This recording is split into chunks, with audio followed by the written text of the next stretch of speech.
coming up on the Life is the Future podcast. There's also like a moral compass of swearing. Like you kind of feel, I don't know about like other people, but like when I swear, I just like feel like it's just like not normal. Messed up. Yeah, it feels like kind of weird. Just like if you like cheat on a test or something, like, you feel bad.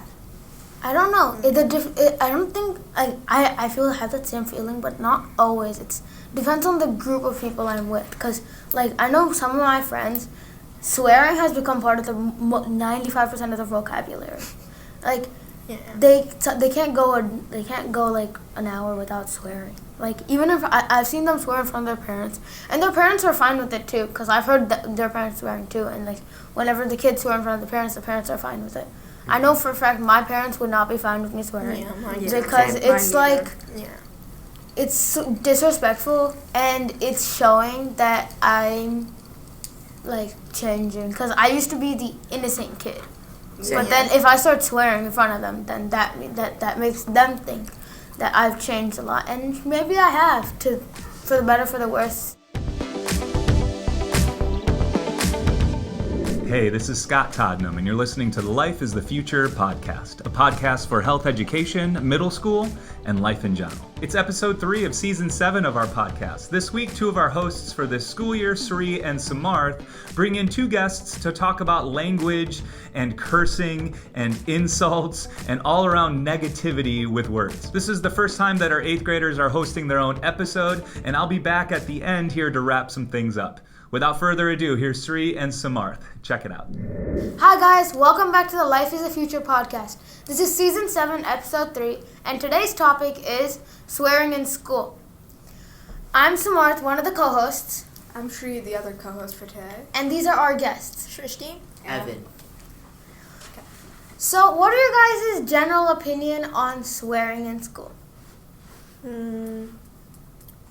I don't think it's like bad necessarily, but if you're like saying it to a teacher, then I think like swearing is generally bad, but if you just like let one loose, like Let it rip. Yeah, basically like not that often, I guess it's fine. I guess. Yeah, I feel like if you say it, just the like general word isn't bad, but it's how you use it. If you're trying to make someone feel like less than, then it's bad.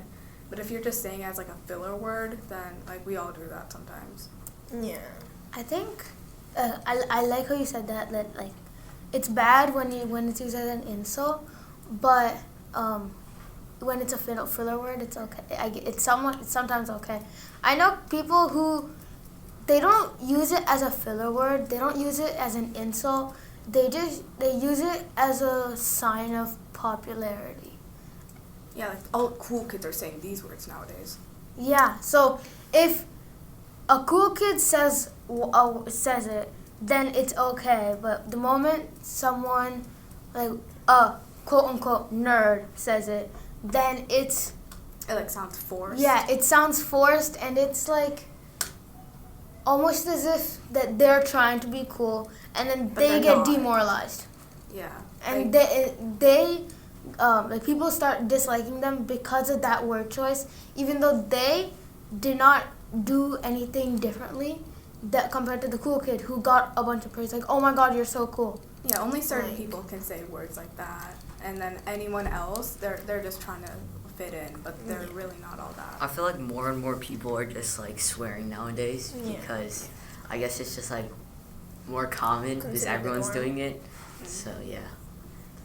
Like for me, like last year, me and my friend were just like talking, and then she said a swear word, and immediately all of the popular kids, they all just like start coming at her for doing that, even though she didn't really like use it as an insult on anybody. She wasn't really weaponizing it. Yeah, she wasn't. like saying the word. But again, like I feel like people learn it more in 6th grade, and then if their friends say it, they say it, I guess. So Yeah, it's like monkey see, monkey do type. Yeah. I think also what's happened is earlier, like not even like 20, 30 years ago, just like 5 years ago, swearing was reserved strictly for 8th graders and high schoolers because that was what was socially accepted. And but adults. huh? And Yeah, adults yeah. too. At 8th grade onwards, swearing was like, you shouldn't do it, but it's not as bad as if a 6th grader does it.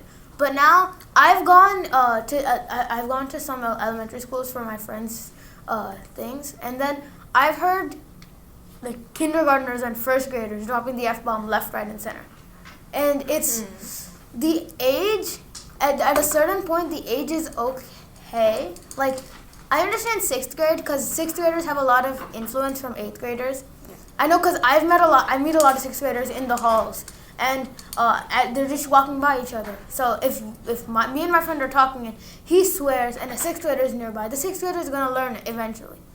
But I don't understand. I don't think that it's fair for a kindergartner to be using those words because it's like an R-rated word. Yeah, definitely. I mean, like Like a different PG-13 word instead of PG, because movies they strictly follow, because I know like there's some really violent movies that if kids see, then it's like, oh, it normalizes violence. So if they hear those words so much, then it normalizes the F word, and then it's kind of negative. It's like the dumbing down of society. Yeah, it's just like the core. It because like everyone's saying it's a bad word that like everyone who says it means it in a bad way. That's not necessarily true all the time. Like anything could be a bad word, and like it just depends on the way you say it. But because like everyone has this idea on like what you can say and what you can't, people just say like you can't say that to just a word. Now, different swear words have different meanings, and like yeah. there's also like Connotation. yeah, and also like I feel like parents also have a big influence because if they swear, the kids might hear, you know, Yeah, and 'cause start swearing. When I was younger, my mom would always say like, and I had no idea what that meant. If it's R-rated, we're gonna cut it out. Okay. Yeah. Just say Sorry. whatever. Say whatever. Yeah. Okay, so I also think that I agree what you're saying about parents, but you may not always be parents. Like, I know there's a lot of organizations, like family organizations, where there's like 8th graders are seen with kindergartners, or like college kids can be seen like playing with like 3-year-olds. In those kind of scenarios, like that, I think that those are the kind of places where swearing is shown the most, because they're used to one thing and they're not, typically they don't change what their vocabulary to adjust for kids, because I know for a fact, like even I do it sometimes, like Yeah. whenever I'm with a little kid, like when I was a little kid, I had no clue what that meant.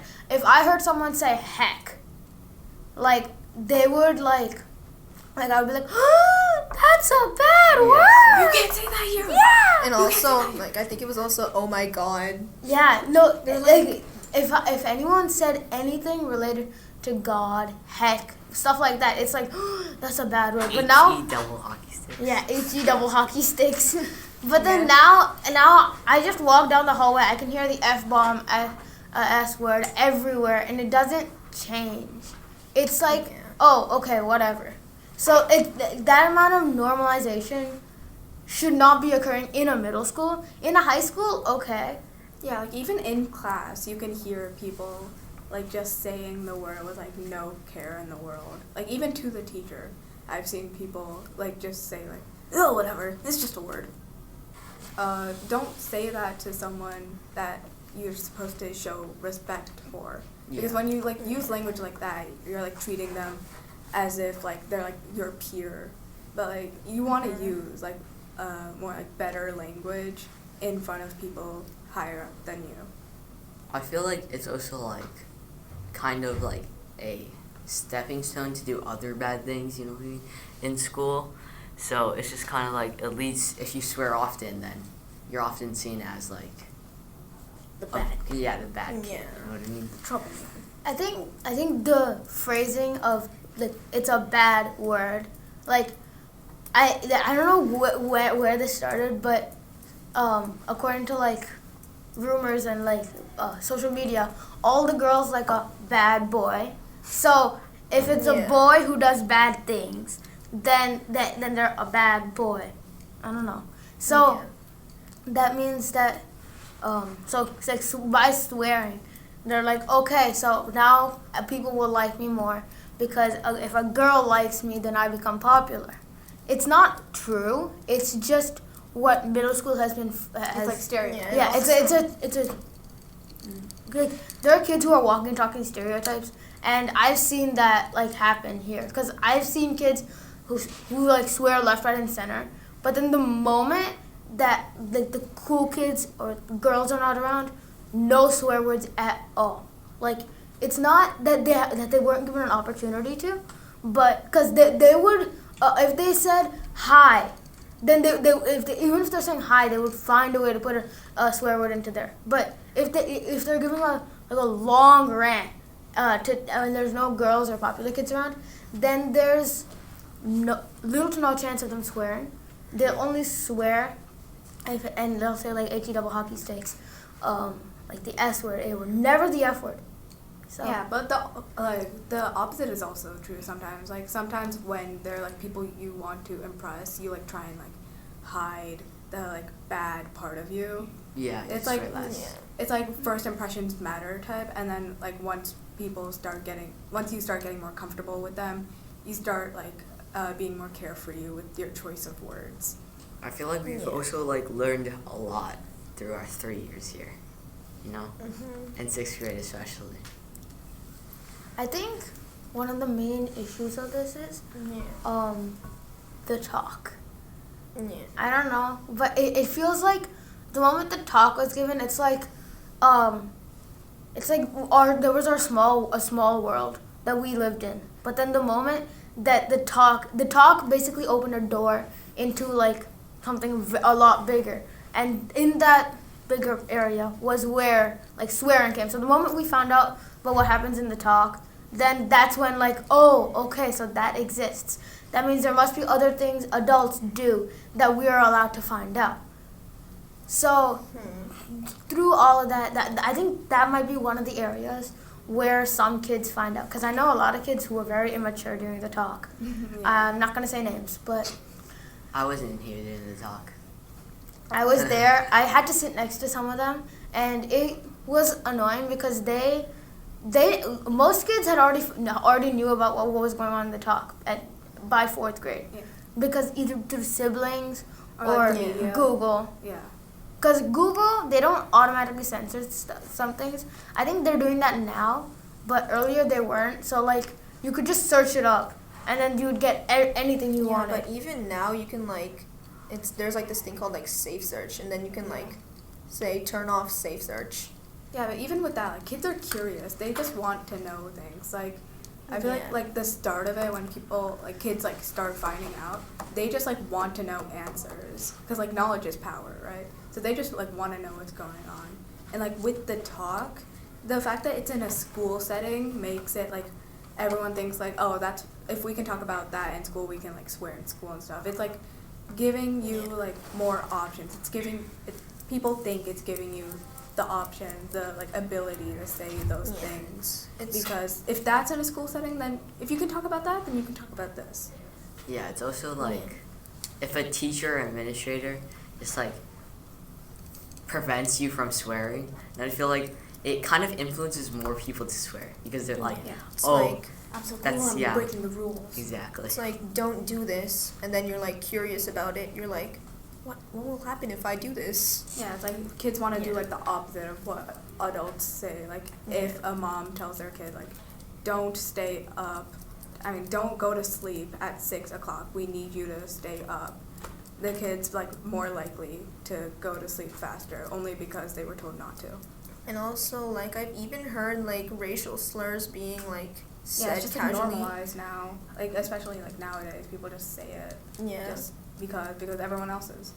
Yeah, and it makes them look cooler. So cool. I'm being discriminatory.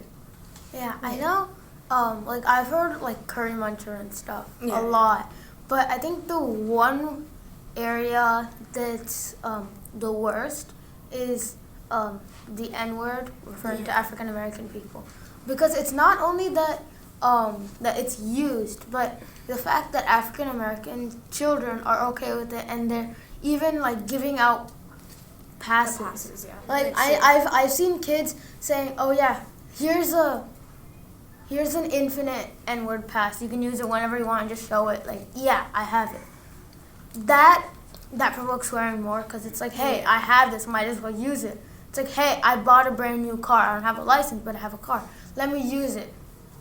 I have beer. I'm underage. I'm gonna use it. If I have the option, I'll take it. Yeah. Yeah. Because like that's cool.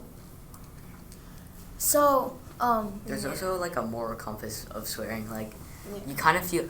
I don't know about like other people, but like when I swear, I just like feel like it's just like not normal. Messed up. Yeah, it feels like kind of weird. It's No, like if you like cheat on a test or something, like, you feel bad. I don't know. I don't think I feel I have that same feeling, but not always. It depends on the group of people I'm with. Because like I know some of my friends, swearing has become part of the 95% of the vocabulary. Like Yeah. they can't go like an hour without swearing. Like even if I've seen them swear in front of their parents, and their parents are fine with it too. Because I've heard their parents swearing too, and like whenever the kids swear in front of the parents are fine with it.